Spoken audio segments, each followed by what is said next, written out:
they get so much out of Ladli as well, not just skills and work. They give them financial education, and I think for women in India that is so important. They learn that they can be independent. They learn they can save money for difficult times.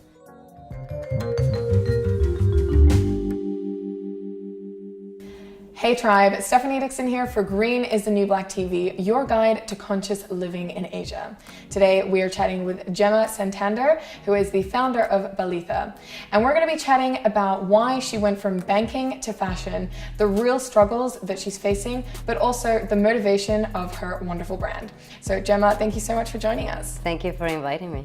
So tell me a little bit about your ongoing passion for fashion and really how it started from when you were a child. My grandmother was a tailor, and she used to make my clothes and my sister's clothes. Since I was a really little girl, I'm used to have fabrics around my house. And my mom used to love knitting, and then she taught me how to make clothes. And so when I was a teenager, I started making my own clothes. I started business, and I moved to England. I started working at JP Morgan in London, and I did love what I did, but I always had this kind of creative passion inside me, and I had twins, so I decided to change my career completely. And when I moved to Singapore, I joined a few groups of women that were supporting different causes, and one of them was Street Child Project, who was supporting iIndia in Singapore, and that's how I got to know Ladli. Okay, so you discovered Ladli and then you decided you wanted to do something with them? I mean, how did that start with? I met a Street Child Project, which was the support group for iIndia in Singapore. They organized a lot of events,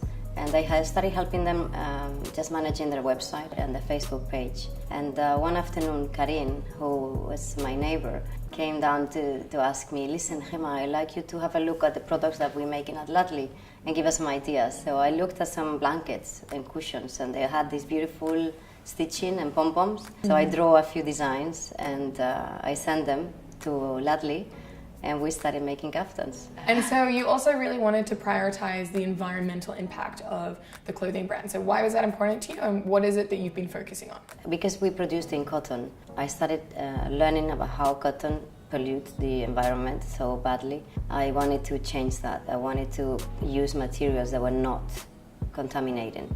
So I started investigating about organic materials. So I wanted to continue the line, but improve the materials that we were using. And I think a lot of people don't really actually realize we're so disconnected from our clothes.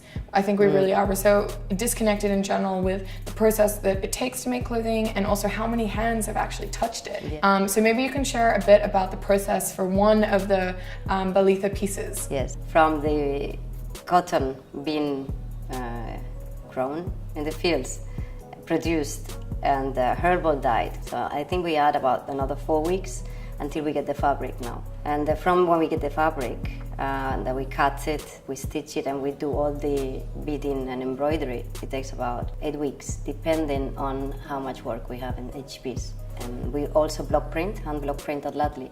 So the block printing has to be done in the organic fabric. It has to dry for a few days also.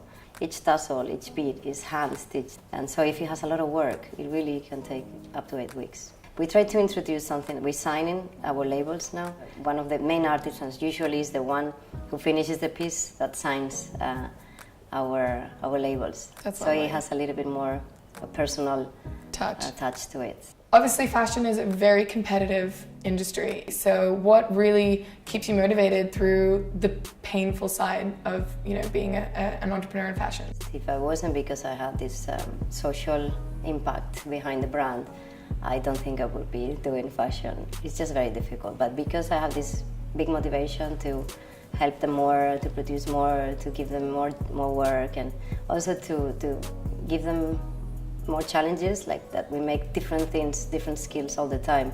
You cannot focus on the profits. I think you have to focus on what are your values, what are you trying to achieve, who are you helping, what is your motivation.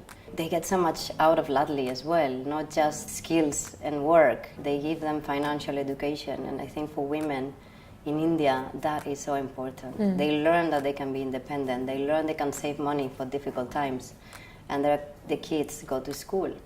So what would Mother Nature say if she could speak right now? Oh, she was screaming. I'm just so worried about so many things.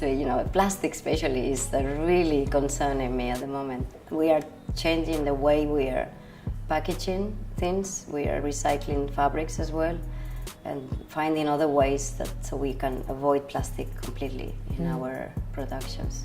Yeah, I think there's a lot of things that have really helped with that. So what would be some little green steps that our audience can take to be more conscious of their fashion choices? Be aware of where the clothes you wear are made. Just look at the labels.